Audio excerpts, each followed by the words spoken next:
Hi, this is Justin Masafi, one of the Georgetown Medicine Chiefs, and today we're going to be doing a video on how to do a medicine reconciliation during admission to the ICU, as well as doing a power plan order entry using an insulin power plan as our example on a test patient in MedConnect.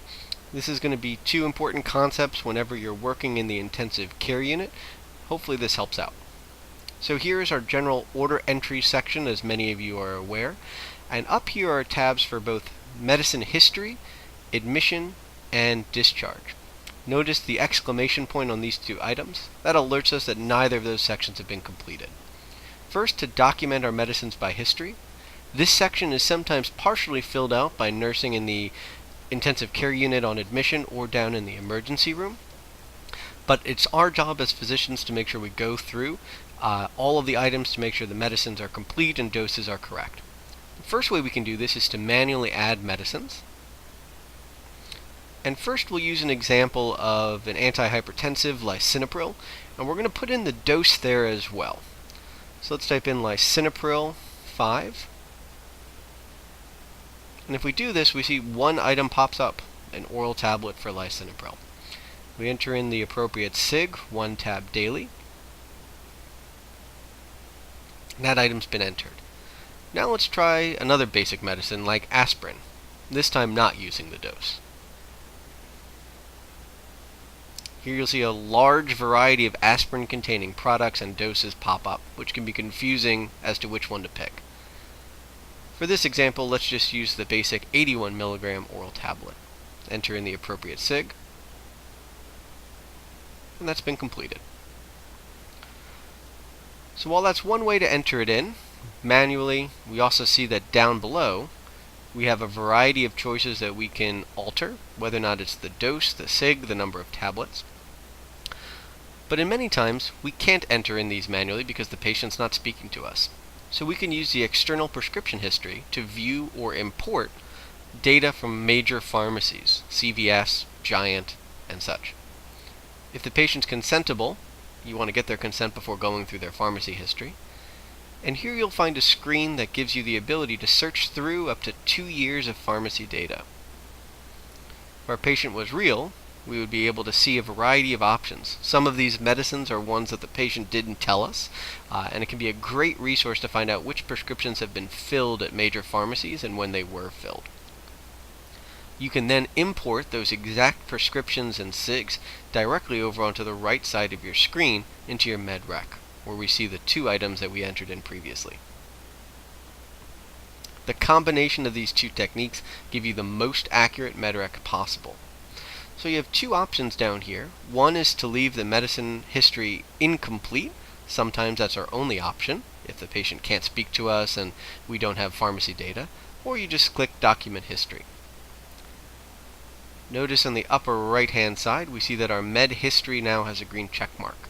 We can always go back and change these prescriptions or add new ones in at any point during the admission. So now for the admission Med Rec. You go to Reconciliation and Admit, and we'll see the two items we entered in terms of their history. The orange star tells us that we don't yet have a reconciliation status, and the section to the left, a scroll, tells us this is something that was entered in by a provider or a nurse.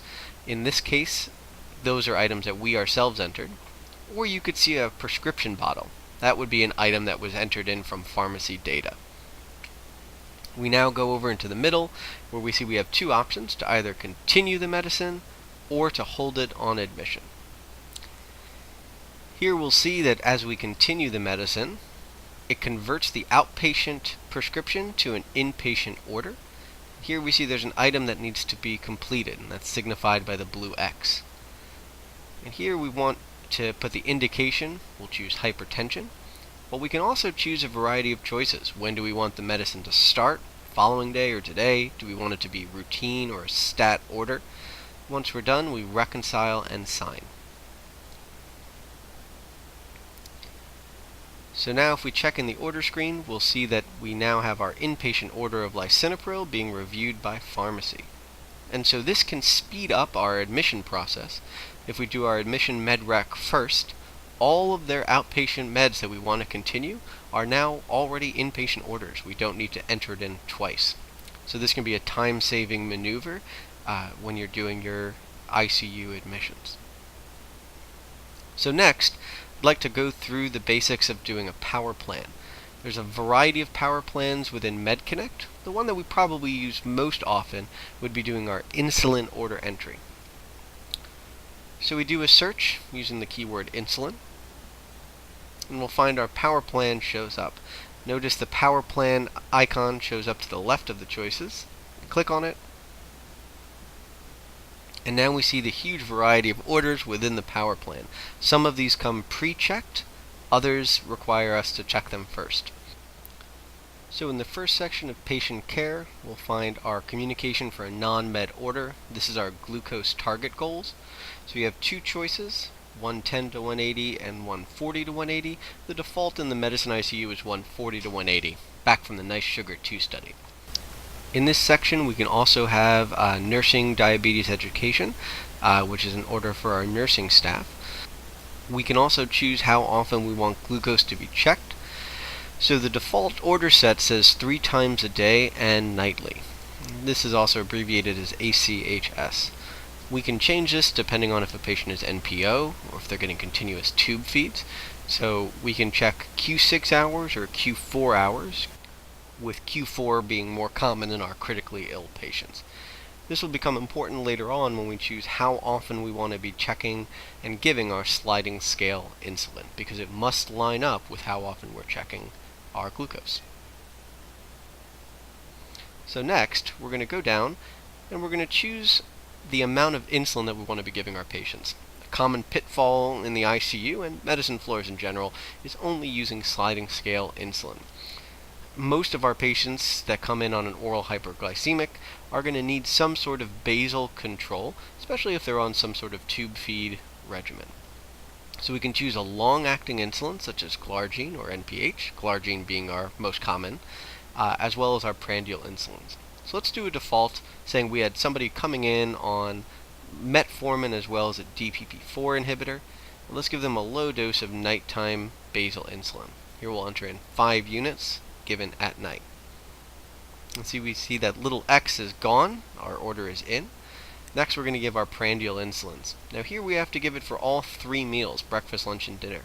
So let's give 2 units with breakfast, we'll give 2 units for lunch, and we'll give 2 units for dinner. Now notice that something seems to have gone wrong, because our 2 units for lunch, the system didn't take it. There's still an incomplete order. Let's try it again. And it's still not taking it.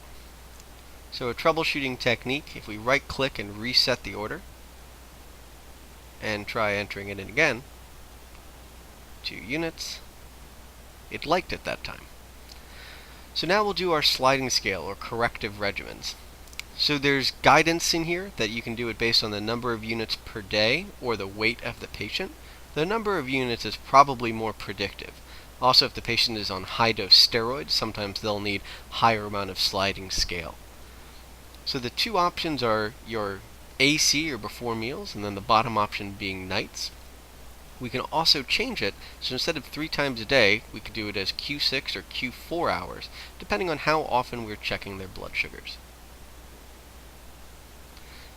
The last couple of orders, there's our hypoglycemia order set, which comes pre-selected for glucagon and D50, and then electronic consults we can order for our diabetic educators, as well as nutrition, and an electronic consult to endocrinology. So once our order's been entered, we would initiate the order first, as opposed to signing directly. So when we click initiate, the system will process all of the orders that we had pre-selected, and you'll see little light bulbs show up next to the ones that we had ordered. So now the order is pending. We need to sign it.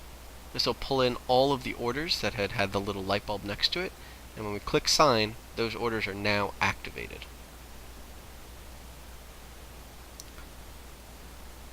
So a duplicate order popped up for some of the notify provider orders.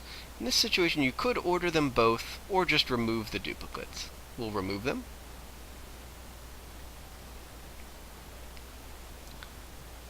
And once it's been processed, we'll see that if we go into our order section on the left side of the screen, all of our orders are now in, and that completes the power set. So I hope this video was helpful. As always, you can always ask your co-residents, you can ask your attendings for help on placing these orders, but the major takeaways here are make sure you're looking at your medicine reconciliation status, that your overnight admissions or during the day, that your med rec is complete, and then also with a variety of power plans, the best way to learn is to just keep experimenting with them. Thanks very much, guys. Have a great day.